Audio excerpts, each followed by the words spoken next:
Ok, bonjour à tous, bienvenue dans ce 9e épisode du Dev du jeudi. Alors, je vais partager mon écran. Pardon. Donc aujourd'hui, épisode numéro 9.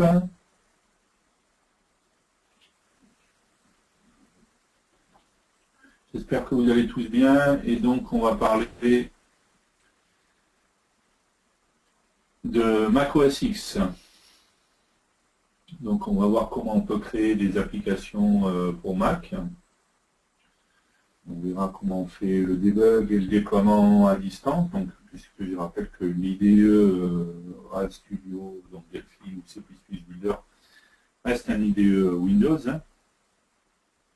Donc, il n'y a pas d'IDE Mac, bien entendu. Donc, on verra comment on se connecte à une machine Mac, comment on déploie sur le Mac, et ainsi de suite. On verra quelques particularités macOS X, à savoir dans le développement, voilà, ce genre de choses qu'on aurait besoin de faire sur Mac pour faire fonctionner certaines choses. Et avant ça, on va faire une petite aparté sur les nouveautés, et en l'occurrence sur une nouveauté, la grande nouveauté qui est la version X4 qui est enfin arrivée. Le RHStudio X4 est enfin arrivé. Ça faisait plusieurs semaines que je vous en parlais. Le voilà, il est enfin arrivé, il est enfin sorti.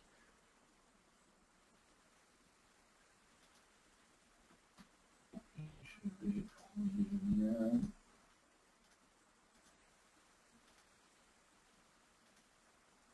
Ok.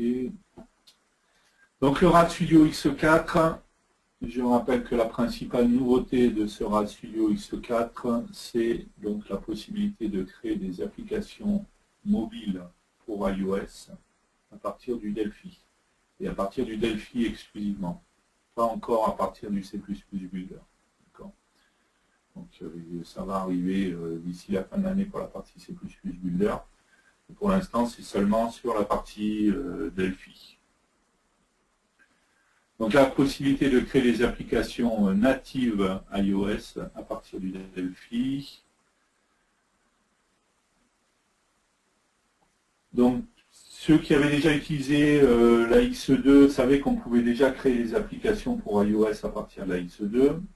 Par contre, il y avait quand même une petite particularité puisqu'il fallait utiliser FreePascal, donc on devait déployer FreePascal sur le Mac, et ainsi de suite. C'est plus du tout le cas. Hein. Aujourd'hui, à partir de la X4, on crée des applications natives à partir du Delphi sans avoir besoin d'autre chose. C'est exclusivement du Delphi, pas de librairie supplémentaire genre FreePascal. Tout est intégré dans le Delphi. Le compilateur pour iOS est intégré dans le Delphi. Et vous allez avoir possibilité d'exécuter le simulateur pour tester vos applications. Par contre, il vous faudra obligatoirement un Mac, notamment pour le simulateur et pour la génération des applications pour l'Apple Store. Tout simplement, c'est dû à des restrictions Apple, hein, le fait que quand vous générez des applications pour l'iOS Apple Store, vous devez le faire à partir d'un Mac, d'accord, pour tout ce qui est certificat également. Le simulateur ne peut pas être embarqué ailleurs que sur une machine Mac, donc voilà. Donc on peut faire le lien directement à partir du Delphi et la machine Mac dans laquelle il y a le simulateur et qui vous permet de générer vos applications pour le store, il n'y a pas de souci. Et encore une fois, tout est prévu directement dans le RHStudio X4 pour créer des applications iOS. Pas que le design et le graphique, même si au niveau design et graphique,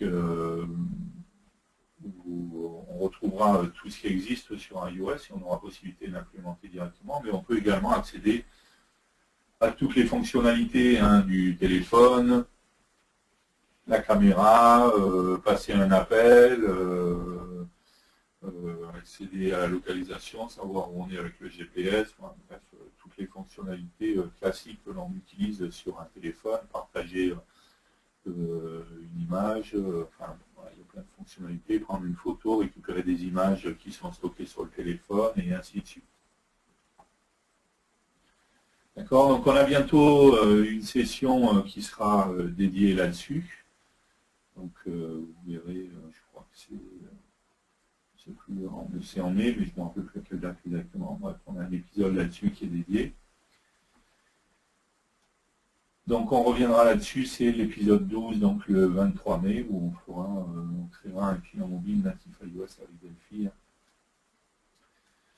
Donc n'hésitez pas à aller sur le lien que je vous ai donné, vous verrez notamment dans la partie vidéo, vous pourrez voir différentes vidéos qu'il ne faut pas hésiter à aller voir. William vous a d'ailleurs forwardé un mail, enfin pas un mail, un lien ce matin, pardon, avec une des vidéos, c'est celle-là, sur toutes les nouveautés du RHtudio X4. Vous verrez sur le lien que je vous envoie qu'il y a toute une série de vidéos qui vous montrent voilà, comment paramétrer l'environnement, comment accéder à la localisation. Il y a d'autres vidéos, hein, quand vous allez là, vous en trouverez plein d'autres. Donc n'hésitez pas à aller voir toutes ces vidéos qui sont par contre exclusivement en anglais. Donc, il n'y a pas de vidéo pour l'instant en français.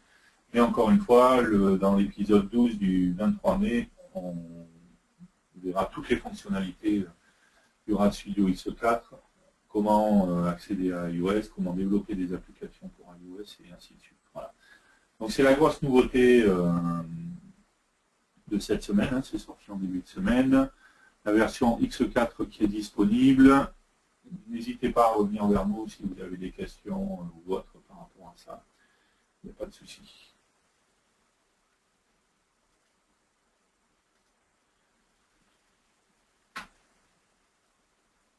Du coup, les offres en cours, on va en trouver plusieurs, et notamment une offre par rapport au lancement du RHtudio X4. Jusqu'au 22 mai 2013, vous avez possibilité de bénéficier de 10% de réduction si vous achetez la version. Je précise également que la partie mobile, la partie développement mobile pour iOS est disponible alors dans différentes versions, pas dans toutes les versions. Elle sera disponible dans le Delphi version entreprise minimum. D'accord, donc entreprise, architecte ou ultimate. Et si vous achetez par contre le bundle RHtudio avec tous les produits, là vous l'aurez directement à partir de la version Pro. D'accord, donc si vous prenez le bundle RHtudio, vous l'aurez dans le RHtudio Pro, entreprise, architecte, ultimate. Si vous achetez le Delphi tout seul, vous l'aurez seulement à partir de la version entreprise. D'accord, donc c'est important, n'oubliez pas, au final, si vous achetez un Delphi Pro, par contre, vous n'aurez pas la partie développement mobile. Et je dis encore une fois, dans le C++ Builder, ce n'est pas inclus pour le moment. Donc ça ne change pas que par contre, si vous prenez le RHtudio, donc qui inclut aussi C++ Builder, là vous aurez automatiquement la partie développement mobile pour iOS, mais sur la partie Delphi. Ok, donc 10% de réduction si vous achetez avant le 22 mai. Donc il y a, c'est pas voulu que ce soit juste avant notre épisode, hein, le dev du jeudi, qui lui est le 23 mai. Voilà, c'est une coïncidence, c'est pas du tout prévu comme ça. Mais voilà, vous pouvez, encore une fois, si vous avez des questions ou autres sur le RHtudio X4, n'hésitez pas à revenir vers moi, il n'y a pas de souci. Il y a une personne qui précise 10% de réduction sans prisme dans RHtudio. Tout à fait, en fait, c'est un changement dans la version X4. Hein. Dans le RHtudio X3, vous aviez Prism, qui était l'outil qui permet de faire du développement sur le framework .NET.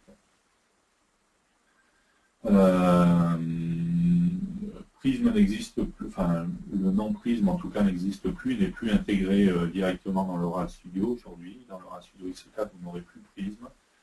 Vous pouvez vous le fournir directement chez RamObject en fait.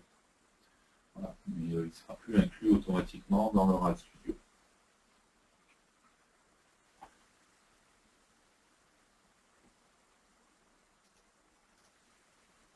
Ok, donc ça c'est la première offre valable jusqu'au 22 mai. Les composants FireDAC, donc ça fait un petit moment que c'est en cours, c'est toujours d'actualité. Je rappelle que les composants FireDAC sont des composants d'accès aux données qui permettent d'accéder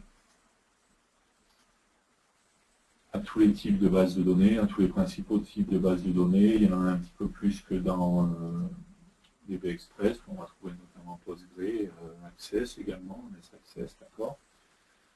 Oracle DB2, MSSQL Interface, Firebird, MySQL, Sybase, SQLite, et d'autres bases de données via ODBC aussi, il y avait besoin.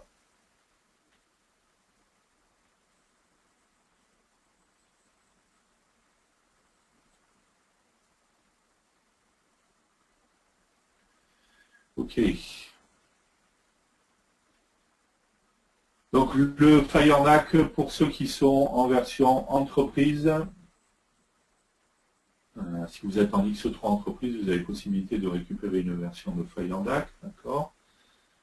Donc entre version entreprise minimum. Si vous êtes en version pro, il existe une offre justement qui vous permet de bénéficier de FireDAC à un tarif réduit sans avoir besoin de passer sur la version complète entreprise. N'hésitez pas. Bien entendu, cette offre est toujours la même sur les versions X4. Si vous êtes en version X4 entreprise minimum, vous pourrez bénéficier du FireDAC, d'accord, pour accéder à tous les types de bases de données. Alors, sur la partie iOS, c'est un petit peu particulier, parce que du coup, comme dans le RAD Studio X4, vous pouvez bénéficier du développement mobile iOS. Si vous achetez le RAD Studio X4 Pro, vous aurez la partie FireDAC pour iOS, et pour iOS seulement. Puisque dans la X4, on peut utiliser FireDAC aussi bien avec les bases de données classiques, avec les bases de données, enfin dans le développement classique Windows, macOS, mais également avec iOS. Donc de la même manière, pour le développement traditionnel, il faudra être en version entreprise pour bénéficier du FireDAC dans la X4. Pour la partie mobile, pour la partie iOS, vous pourrez en bénéficier aussi dans le RAD Studio X4 Pro, puisque vous avez développement mobile dans cette version-là.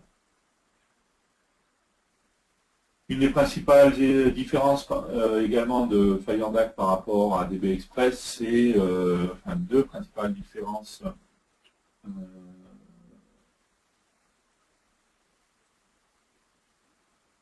Deux principales différences de FireDAC par rapport à DB Express, c'est le fait qu'on soit bidirectionnel et pas unidirectionnel, pas comme le DB Express, qui est obligé dans certains cas soit d'utiliser un simple dataset, soit de multiplier les composants. Donc ça, c'est pas le cas dans FireDAC. Et également la possibilité, enfin le fait que dans FireDAC, on n'ait pas besoin de DLL à déployer, que tout est intégré directement dans l'exé.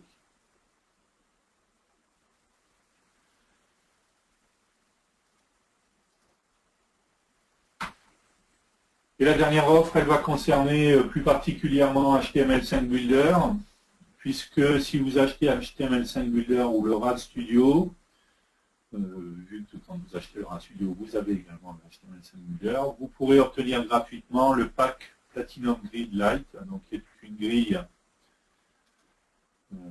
évoluée pour le HTML5 Builder, qui va vous permettre d'avoir plus de fonctionnalités que la grille standard. Si on regarde ici, je vous ai donné le lien. Vous pouvez avoir ce genre de grille.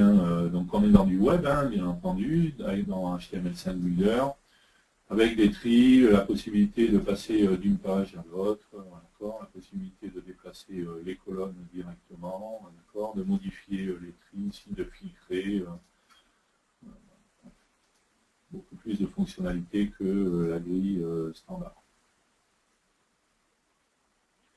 Donc si vous achetez aujourd'hui le HTML5 Builder ou le RAD Studio X4, parce que c'est la X4 maintenant, vous pourrez bénéficier gratuitement d'une version light de la Platinum Grid. Ce n'est pas la version complète, mais c'est une version qui vous permet déjà d'avoir un certain nombre de fonctionnalités, et vous pourrez, en allant chez Geomitex, c'est eux qui font qui font la Platinum Grid, bénéficier d'un tarif spécifique si vous voulez passer sur la version complète.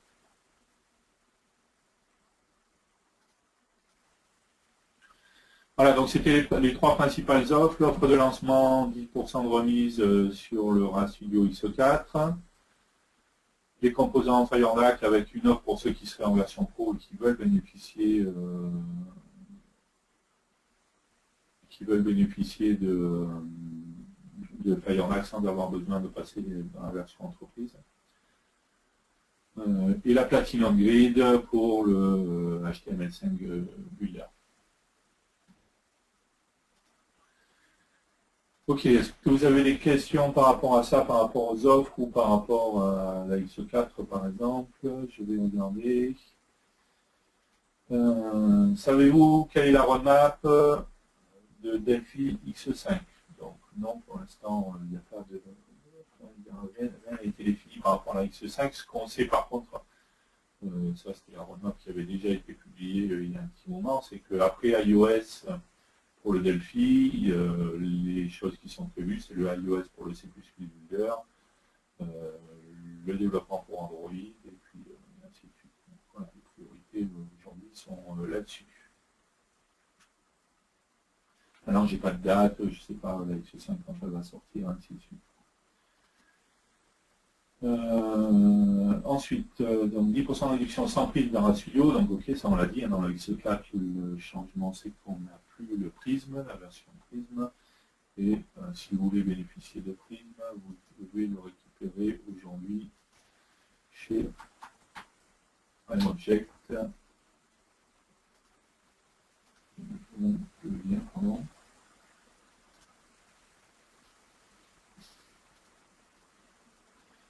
Donc il y a un lien, on va donner ce lien spécifiquement du coup.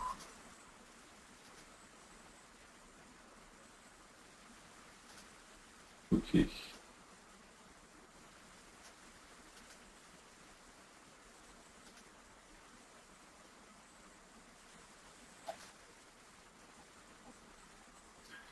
Ensuite, avec FireDAC, on également déployer des DLL où tout est inclus dans l'exé. Donc ça, tout est inclus dans l'exé. On a dit pas de DLL à déployer.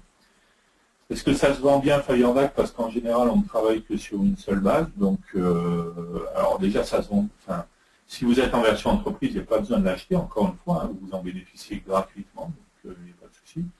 Ensuite, on a beaucoup de clients qui ne travaillent pas que sur une seule base de données. Hein, et on a beaucoup d'éditeurs logiciels qui proposent leurs solutions à la fois sur de l'interbase, du Firebird, et puis sur certains clients qui sont un peu plus gros, qui savent proposer leur version d'application avec Oracle ou avec SQL Server. Donc voilà. Donc c'est intéressant dans ce cas-là. Il y a aussi le fait de ne pas avoir de DLL à déployer, ce genre de choses. Et surtout d'être prêt si demain on a besoin de passer sur d'autres bases de données, parce que ça arrive aussi, on a des clients qui ont évolué avec le temps et qui ont changé par exemple de base de données. Ça reste beaucoup plus simple avec ce genre de système. FireDAC pour iOS, comment on fait de la base de données sous iOS en X4? Donc aujourd'hui en X4 avec la partie iOS, donc on le verra hein, sur l'épisode 12 du 23 mai, il y a deux possibilités qui sont proposées. Il y a la version SQLite qui existe sur la majorité des mobiles aujourd'hui.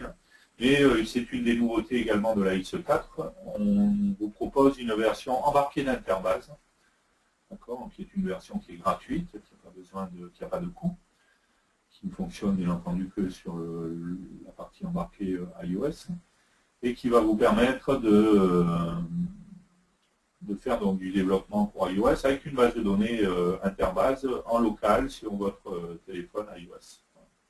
Donc c'est les deux possibilités que vous allez avoir aujourd'hui, SQLite ou iOS. Après maintenant on peut vouloir avoir un accès distant à partir d'une base de données sur votre téléphone, hein, ça il n'y a pas de problème. Vous pouvez vous connecter à une base, je sais pas, SQL Server, Oracle, peu importe. Par contre, là, il faudra obligatoirement que le téléphone ait une connexion avec cette base de données, hein, ou avec DB Express, hein, bien entendu.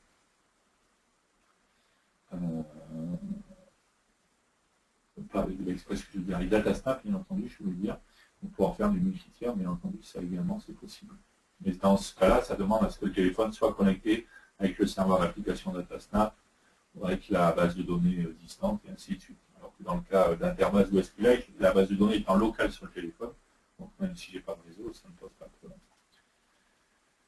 Pour ceux qui ne sont pas dans la confidence, qu'est-ce que Prism? Donc Prism, c'est anciennement, c'était l'outil Delphi pour .NET en fait. Hein. On a vu combien que j'ai mis là. C'était fait en partenariat avec RemObject, d'accord, qui faisait le compte de la partie compilation.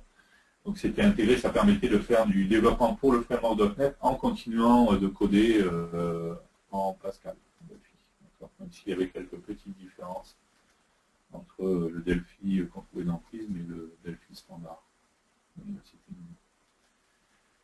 Est-ce que FireDAC marque la fin des composants DBGO, ADO? Non, ça n'a rien à voir. Hein. FireDAC, c'est une technologie qu'on a rachetée, qu'on a embarquée dans Delphi, donc qui nous appartient. ADO, c'est pas du tout notre technologie, c'est une technologie Microsoft, donc c'est pas du tout. On fait un lien vers ADO, qui est une technologie Microsoft. Donc ça continuera d'exister. Hein. Mais maintenant, on est clair que forcément de l'ADO, vous n'allez pas pouvoir embarquer sur du Mac, ni sur de l'iOS ou ce genre de choses. Donc ça sera seulement sur du Windows. Hein. C'est une technologie Windows ADO, donc qui ne nous appartient pas, donc on n'a aucune raison de la supprimer. Par contre, elle a ses limitations du fait que c'est une technologie Windows et que forcément elle est dédiée au monde Windows. Vous ne la trouvez pas forcément sur les multiplateformes. Ce n'est pas logique. Y a-t-il une version de Delphi spéciale mobile iOS? Ben oui, c'est ce que j'ai dit, donc c'est la X4. Hein, on a dit aujourd'hui. La X4 contient la partie développement mobile iOS. La nouveauté du RHELO X4, c'est d'avoir accès au développement mobile iOS. C'est la nouvelle version. C'est pas dédié à iOS, hein, en fait. Hein, c'est dans le RHELO X4 ou dans le Delphi X4. Vous pourrez faire, en fait, au final, du développement pour Windows, bien entendu, ça n'a pas changé. Du développement pour Mac OS X, comme c'est le cas aujourd'hui dans l'X3. Et en plus, vous pourrez faire du développement pour iOS. Il n'y a pas, si la question c'est d'avoir juste un Delphi que mobile iOS, il n'y a pas une version que mobile iOS. Vous achetez aujourd'hui le Delphi X4 Entreprise ou le Architect ou Ultimate ou le RHELO X4 Pro Entreprise Architect Ultimate et vous aurez inclus dedans le développement mobile iOS. J'ai prévu également une offre hein, pour ceux qui sont sur le Delphi Pro seulement et donc qui n'auraient pas la partie mobile iOS. D'avoir le pack mobile pour un prix réduit sans avoir besoin de passer par la version entreprise complète. Et encore une fois, n'hésitez pas à revenir vers moi si vous avez des questions par rapport à ça. Alors, est-ce que Delphi X4 peut générer du WinRT ou est-ce pour la version suivante, si Microsoft ne laisse pas tomber en route? Donc, on ne peut pas générer du WinRT. Hein. La semaine dernière, on avait parlé de Windows 8, donc je vous encourage à aller voir l'épisode précédent en vidéo. On ne peut pas générer du WinRT, on en avait parlé justement. On peut générer que du Win32 et du Win64. Ça fait partie des prochaines plateformes, comme vous le dites, si Microsoft ne laisse pas tomber en route, parce que c'est loin d'être un grand succès pour le moment. Mais ce n'est pas la plateforme prioritaire pour le moment. La priorité, c'est la partie iOS sur C++, c'est la partie Android. Surtout la partie Android. Les priorités sont plutôt là-dessus. Après, on parlera de WinRT ou de Linux ou d'autres choses, quoi. Mais pour le moment, on se concentre sur la partie mobile. D'autres questions par rapport à tout ça?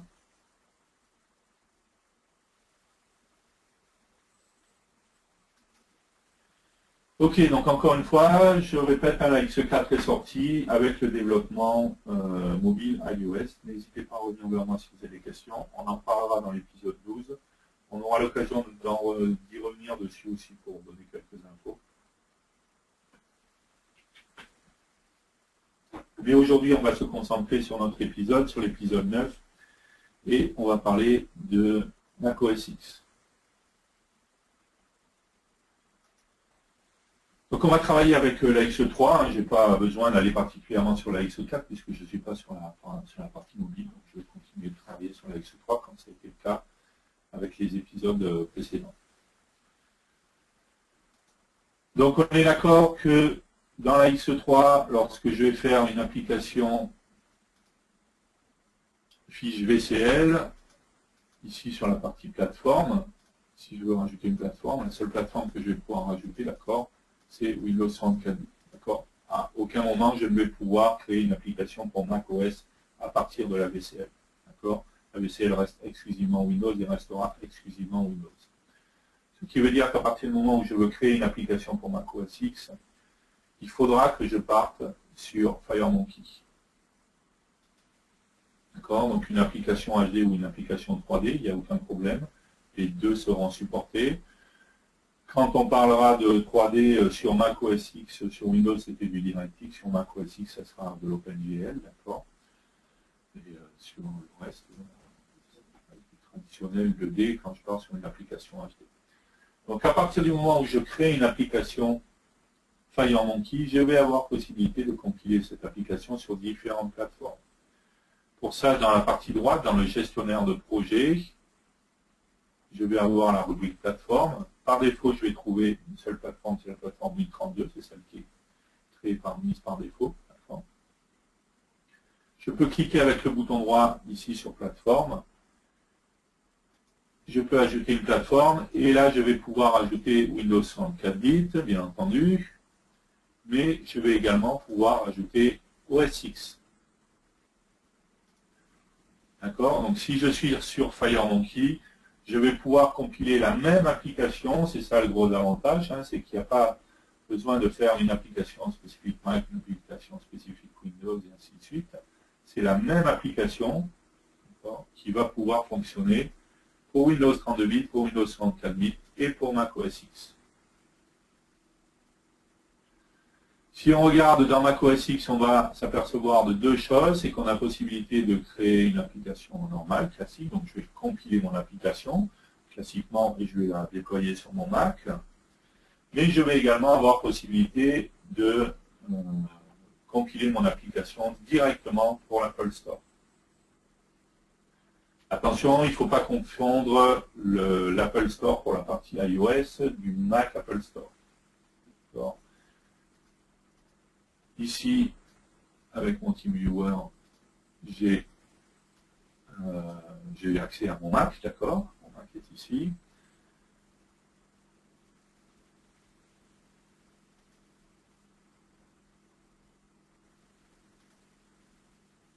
Il faut savoir qu'il existe sur Mac également un Apple Store, un Mac Apple Store, d'accord. Pas confondre encore une fois avec la partie iOS Apple Store, d'accord.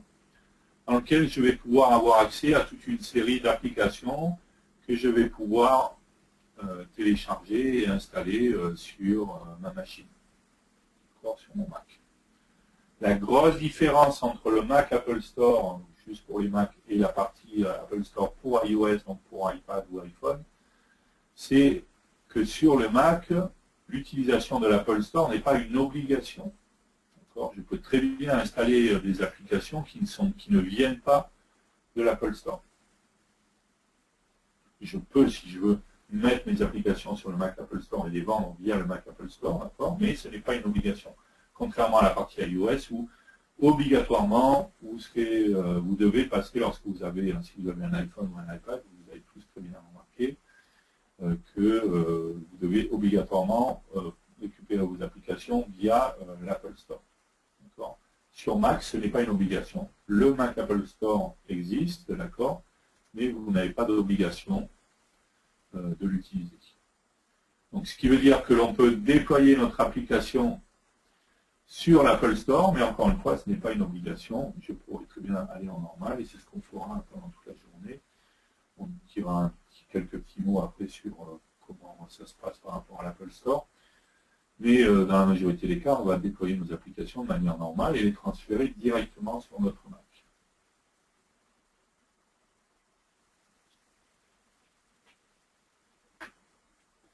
D'accord, donc ça veut dire qu'ici, si je crée mon application,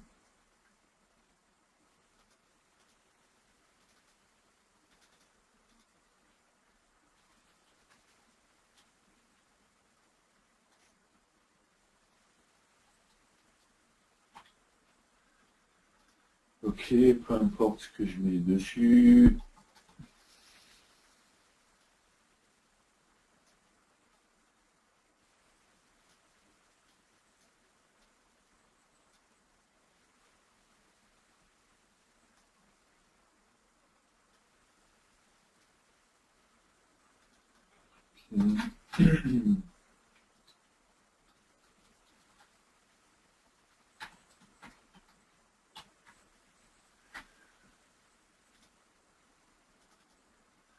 Ok, donc je rappelle que quand on est ici dans le gestionnaire de projet, pardon, la plateforme qui est sélectionnée, c'est celle qui est en gras, d'accord. Donc si je veux en sélectionner une autre, je double-clique dessus pour la sélectionner.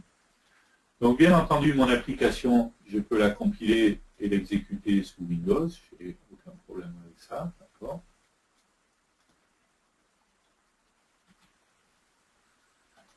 Ok, mon application fonctionne, il n'y a pas de problème. Mais cette même application, encore une fois, ça reste la même application, je n'ai pas besoin de créer un autre type d'application, je vais pouvoir la compiler également pour Mac OS X. Donc je pourrais juste compiler mon application, d'accord, si je m'amuse à aller voir ensuite.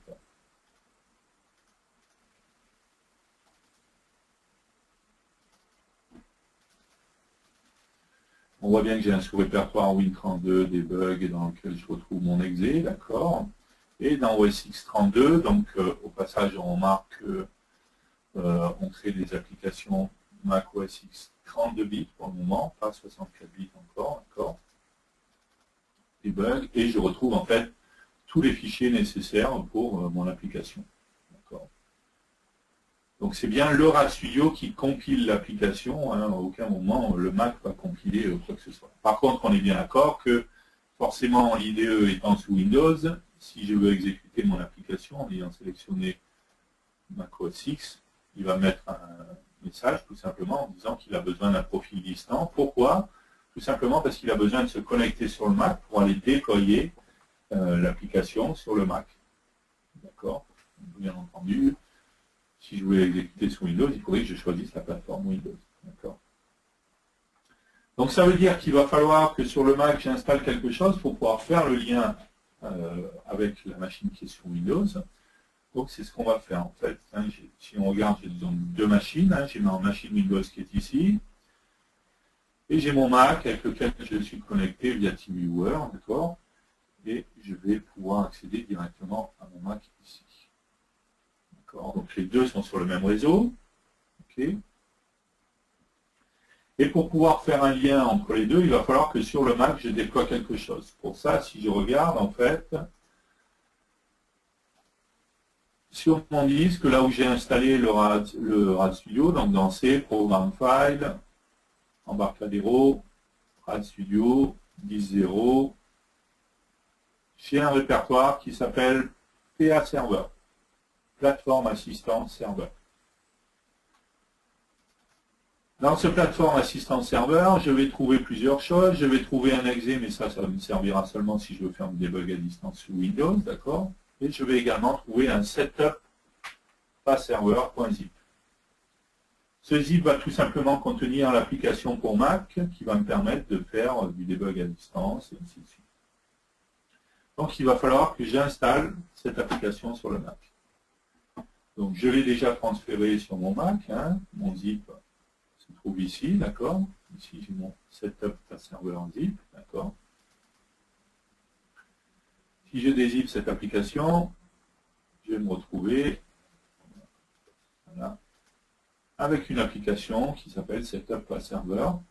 Il va falloir tout simplement que j'exécute cette application pour installer sur mon Mac OS le Platform Assistant Server. Encore une fois, ce Platform Assistant Server, c'est seulement l'application qui va me permettre de déployer mon application à partir de mon RAD Studio sur le Mac, de faire du debug à distance, et ainsi de suite.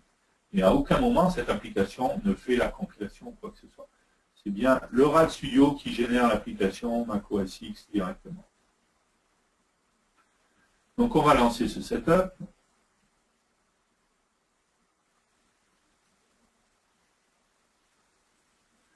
Je vais tomber donc sur un wizard d'installation, donc plateforme assistant serveur, quelle est la langue? Français, ok. Suivant. J'accepte le contrat de licence, suivant. Je sélectionne le dossier d'installation ou je peux laisser dans le dossier d'installation par défaut, c'est ce qu'on va faire, suivant. Ok, installation.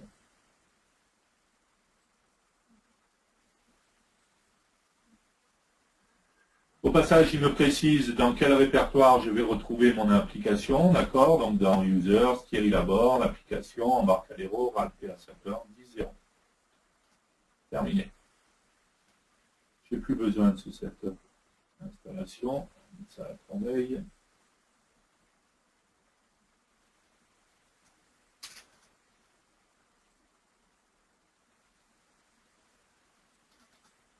Et si je vais donc sur ma machine, donc sur le user, sur mon user, Thierry Laborde, application, donc c'est ce qu'il m'avait dit, Embarcadero, RAD-PA Server, 10.0.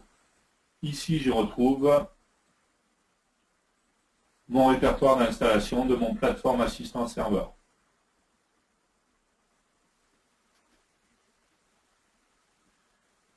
Je vais retrouver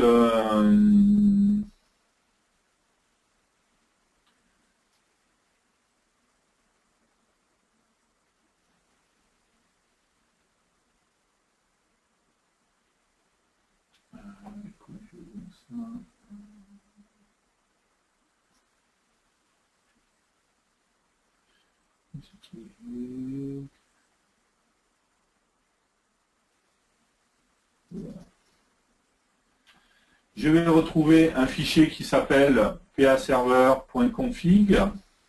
D'accord. Ce fichier paserver.config va contenir deux informations. Une information qui est le numéro de port que va utiliser mon plateforme assistant serveur. D'accord. Par défaut, c'est 64211. Si j'avais besoin de le changer, c'est ici que je le changerai. D'accord.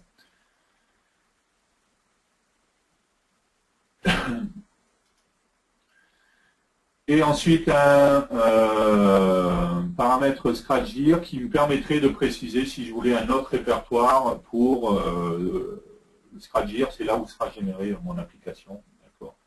Donc je pourrais préciser ici un autre répertoire. Je vais laisser de toute manière ce qui est par défaut. Et ensuite je vais trouver ici mon application, d'accord, qui est mon application PA Server. D'accord. Bien entendu, si j'ai besoin de désinstaller, on a un sous-répertoire install ici, dans lequel j'ai un install PA Server qui me permet de désinstaller proprement mon plateforme assistant serveur. Pour lancer donc mon PA Server, je vais lancer mon application ici. Il me demande un mot de passe si je veux en préciser un, d'accord, je n'ai pas d'obligation, d'ailleurs c'est bien précisé, appuyez sur Entrée si aucun mot de passe. Ok, je vais mettre un mot de passe et je vais faire entrer. Ici, il me demande le mot de passe administrateur puisqu'il a besoin. Ok. Et j'ai bien donc mon PA serveur qui a été lancé sur le port 64211, d'accord, qui est en train de tourner. On va le laisser tourner. J'ai plus besoin de ça, je vais tout simplement le réduire.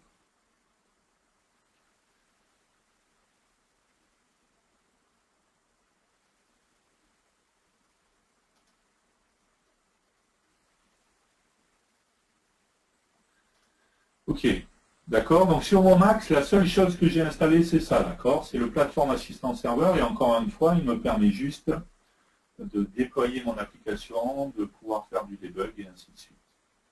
Si je reviens sur ma machine Windows, d'accord, sur mon Delphi, j'ai donc mon application qui est ici. Je vais choisir la plateforme OS X, d'accord, et normal, on ne parle pas de l'Apple Store pour le moment.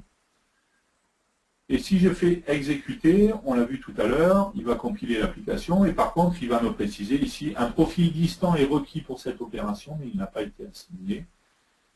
Pouvez-vous assigner ou créer un profil maintenant? Donc on va faire oui.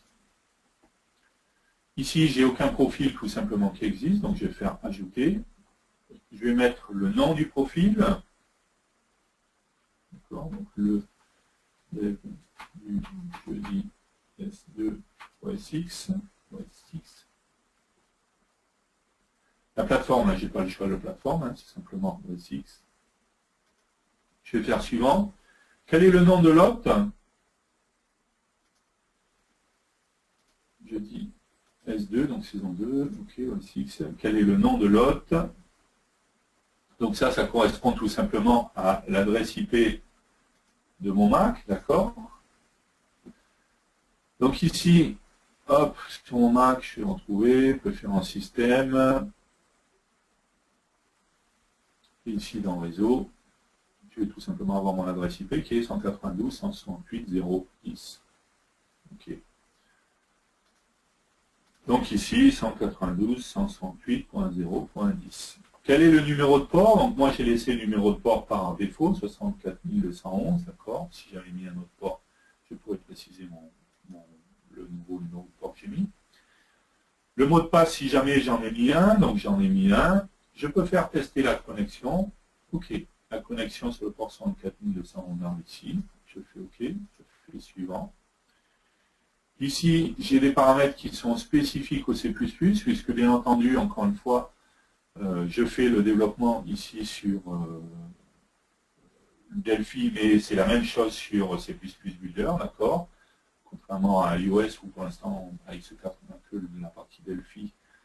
Dès la X3, sur le développement Mac OS X, on a un développement qui est là pour les deux, un Delphi et C++ Builder. Donc je vais faire terminer. Ici, j'ai mon profil qui a bien été créé. Je vais donc le sélectionner. Je vais faire OK.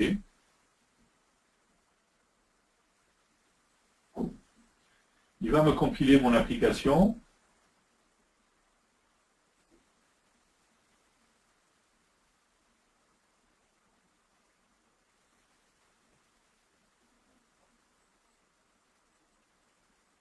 Et automatiquement, il va la déployer de l'autre côté. Il va la transférer. C'est bien le RAD Studio, encore une fois, qui compile l'application. Et ensuite, il transfère l'application sur le Mac. D'accord. Donc, si je reviens sur mon Mac, je vais fermer cette fenêtre. On voit bien ici que j'ai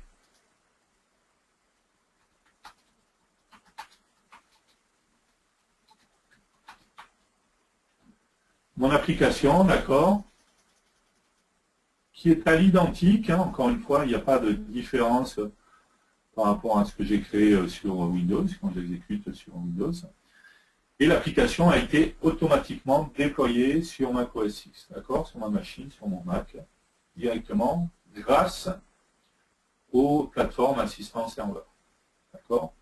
Donc la différence, bien entendu, par rapport à la partie Windows, hein, ça va être quoi? Ben, c'est, vous le voyez tout de suite, c'est le look, bien entendu, qui reprend le look Mac OS X, hein, que ce soit pour les boutons, pour la fenêtre, bien entendu, hein, le contour de la fenêtre, et également la partie barre de titre, hein, le menu qu'on va avoir, ici, d'accord, qui existe obligatoirement sur Mac OS X.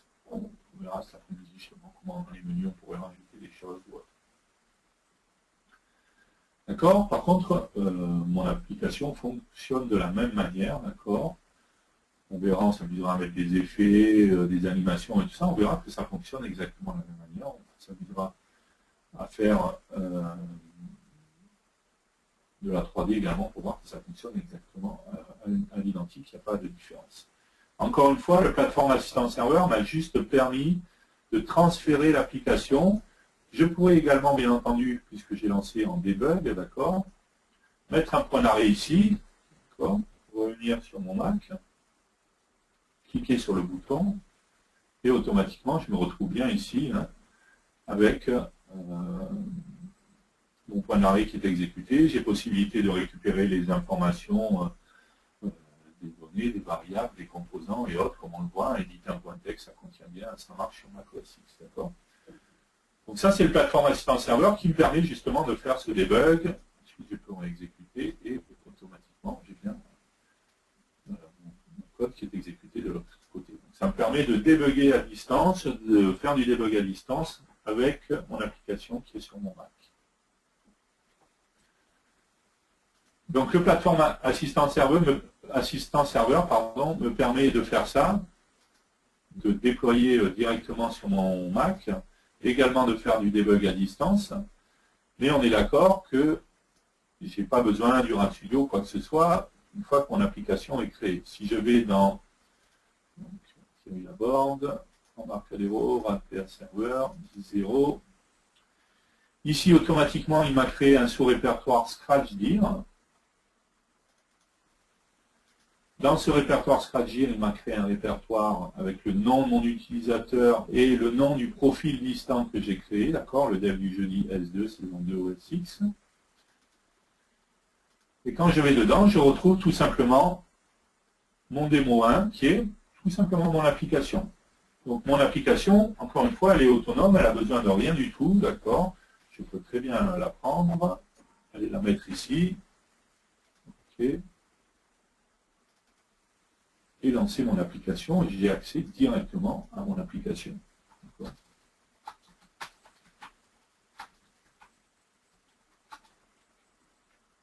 Mon application fonctionne, encore une fois, il n'y a pas besoin du plateforme assistant serveur, il n'y a pas besoin du RAD-Studio ou quoi que ce soit. Une fois qu'il a compilé, qu'il a transféré mon application, j'ai mon application qui est là, qui est une application autonome, hein, que je peux prendre et déployer sur mon Mac directement. Elle n'a pas besoin de runtime, pas besoin de librairie, pas besoin de quoi que ce soit d'autre. Elle est complètement autonome. C'est une application native macOS, d'accord, qui est complètement autonome et qui n'a besoin de rien d'autre, qui peut être déployée directement.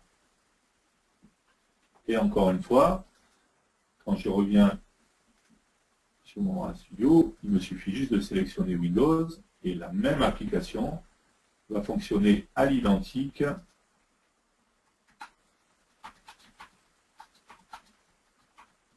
sur Windows. D'accord? Bien entendu, elle a un look Windows, d'accord, sans que j'ai eu besoin de faire quoi que ce soit. D'où le fait, hein, on avait vu quand on avait parlé de FireMonkey au début, contour la fenêtre est noir, tout simplement parce que ce contour de fenêtre prendra comment ça s'appelle, différents aspects en fait en fonction de la plateforme sur laquelle je vais déployer mon application, que ce soit sur Windows ou que ce soit sur Mac OS X. Et on voit bien hein, ici, j'ai mon application Windows.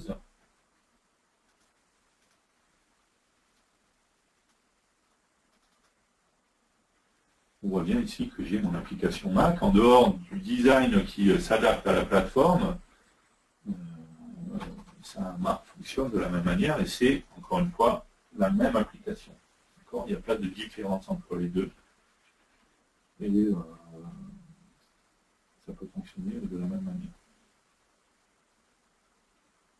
Ok, donc il n'y a que le look, bien entendu, qui s'adapte. Ok, est-ce que vous avez des questions? Je vais regarder vos questions, après on va continuer, on va reparler de la partie déploiement, on va faire quelques tests pour montrer que tout ce qui est fait, l'animation et tout ça fonctionne également de la même manière. On va voir si vous souhaitez déployer d'autres choses, et ainsi de suite. On va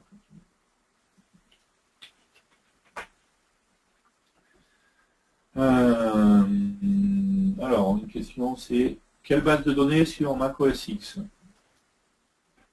Donc, il existe différentes bases de données hein, qui sont valables sur Mac OS X. Mais vous pourriez très bien utiliser, par exemple, Interbase, hein, sans aucun problème. Je rappelle qu'Interbase, dans n'importe quelle édition Interbase, la version standard même Interbase, depuis longtemps, supporte Mac OS X. D'accord. Donc, si vous allez sur Interbase, depuis pas mal de temps, la version standard d'Interbase peut être déployée sur Windows, toutes les versions de Windows jusqu'à Windows 8, Mac OS X, Linux et Solaris, donc Interbase sous Mac OS X sans aucun problème.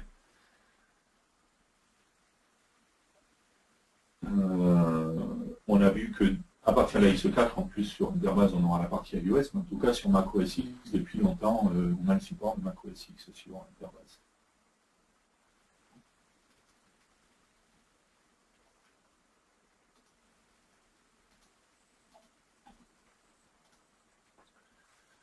Ok, Interbase, n'importe quelle édition. Hein. Encore une fois, si on va...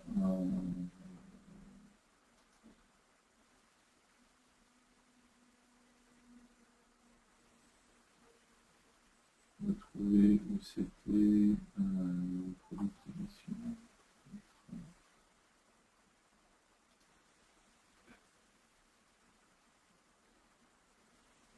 Là, il n'est pas marqué.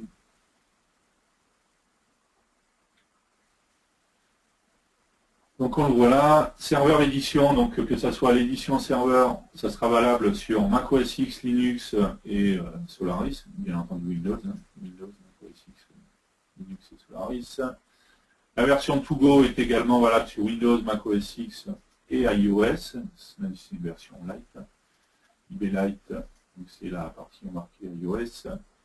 La partie desktop édition exclusivement sur Windows par contre, mais encore une fois, la serveur peut fonctionner sur macOS X, aucun problème. Et même la version développeur édition va fonctionner également sur macOS X. D'accord, donc aucun problème. Ça fait très longtemps qu'Interbase supporte macOS X, ça ne date pas de la dernière version d'Interbase. Hein. Depuis très très longtemps, même en 7.5 c'était déjà le cas. On avait une version macOS X. Donc pas de problème, vous pouvez utiliser l'Interbase sur macOS X. Il existe bien entendu d'autres bases de données qui sont compatibles macOS X. Je ne suis pas sûr qu'il y ait une version SQL Server pour macOS X par contre. Et il y a du Firebird qui existe, il y a d'autres bases de données qui peuvent être exécutées sur macOS X. La taille de l'exécutable macOS X est énorme. Donc oui, parce qu'en fait, il inclut... si vous regardez...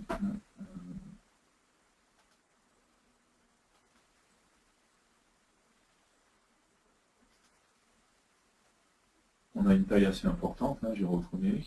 Par contre, il faut savoir que tout simplement l'application inclut tous les runtimes indirectement dans l'application, mais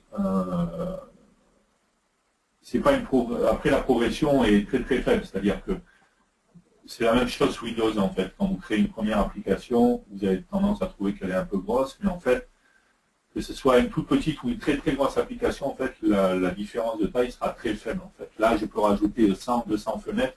La taille ne va pas augmenter, ne va pas prendre 10 mégas à chaque fois que je vais rajouter une fenêtre. La première fois, oui, parce que tous les runtimes sont inclus, et après, la progression devient très très faible. En fait.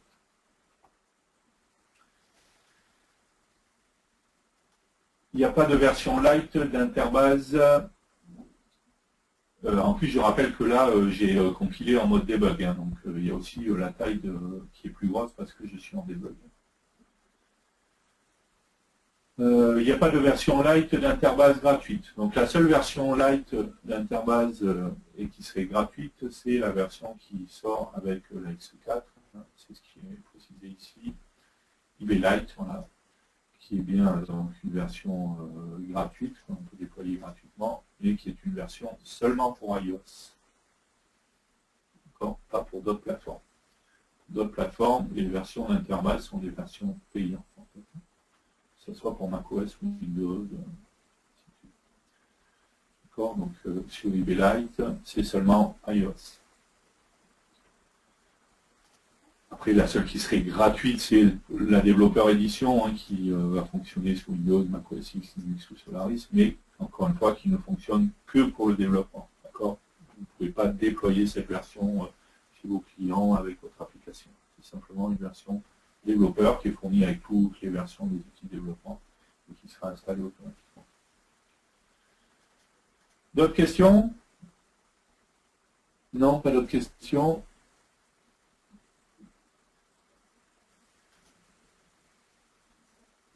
Dans une application iOS, pourrait-on se connecter sur une base de données distante avec ENIDAC? Donc ça sera avec FireDAC. Hein. FireDAC, c'est le rachat des composants ENIDAC. Donc chez ceux qui usaient ENIDAC, ça n'existe plus. Donc oui, on pourrait se connecter, je l'ai dit tout à l'heure, on pourrait se connecter à une base de données distante, bien entendu. La seule contrainte dans ce cas-là, de la même manière on pourrait se connecter à un serveur DataStack, la seule contrainte dans ce cas-là, on est bien d'accord, c'est qu'il faudra obligatoirement, bien entendu, avoir la connexion entre le téléphone ou l'iPad et la base de données. Voilà. Contrairement à une base de données locale, où même si je n'ai pas de réseau, je pourrais très bien me connecter à ma base locale sans problème. Pas d'autres questions? Ok, on fait une petite pause, pause café, pause pipi, et puis on se retrouve dans quelques minutes. Allez, à tout de suite.